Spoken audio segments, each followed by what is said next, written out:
morning, everyone, and happy Saturday. My name is Callie, and this is another weekend of Clarinets, Cats, and Coffee.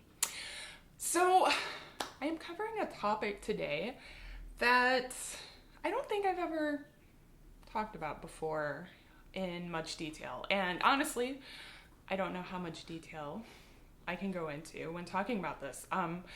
But I thought this would be a great etude to give you guys to practice grace notes and phrasing to the next beat. So we call that note grouping, pickup notes, things like that, okay? So as a side note, if you are just now finding my channel and you are not already a supporter, take a look at the links below. I share PDFs of music with my patrons and with channel members, so be sure to check it out if you love what you see and you want to see more of this stuff being posted in the future. All right, so let's jump right into this, okay? So we're gonna talk about grace notes first, all right? So in this piece of music, the grace notes have a little slash through them, which means to place the grace notes before the beat. And so that means you actually have to steal time from the note before the grace note in order to squeeze that grace note in. And the grace note itself is not all that important, so don't make it sound like it's more important than it is, right? We don't want it to sound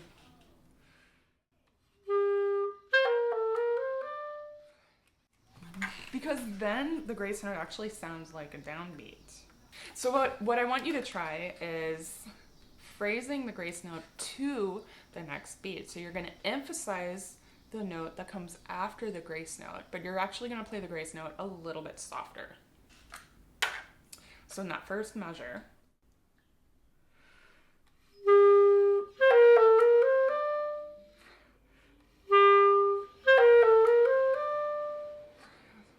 I'm emphasizing beat 2. Bum, bia, da, da, da, dee. Just like that, okay? So that is the basic gist of how to play the grace notes in this, and anytime you have grace notes that come before a beat, you can pretty much count on the grace notes stealing time from the note before, leading you to whatever beat it's attached to, okay? So it's like a little pickup note to the main chorus, right? So that's that.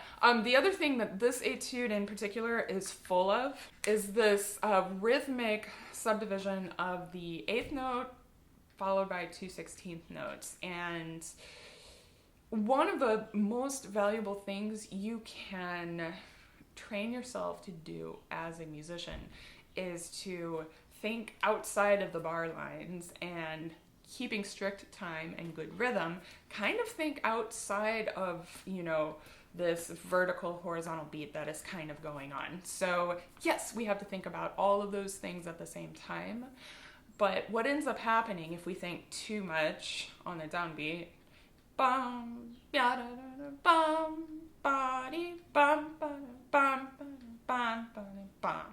It's so boring, right?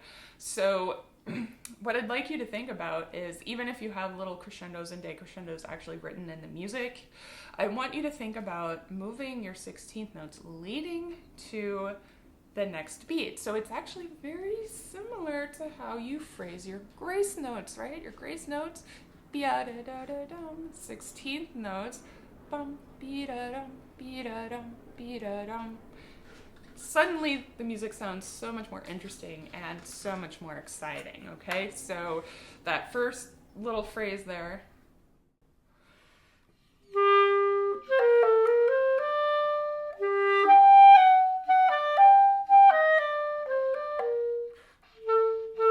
oh wait, just the first phrase, right? I think this piece is very charming to play, not too fast, okay?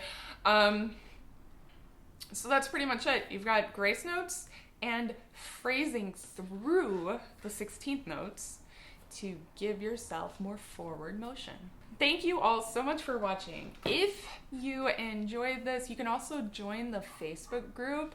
It's a free group for viewers to join where you can post videos of yourself playing any of the excerpts that I post here on my channel.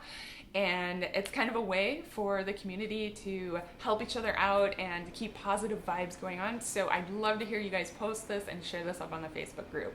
Thanks so much for watching. Have a good weekend. Have a great week next week. And as always, happy practicing.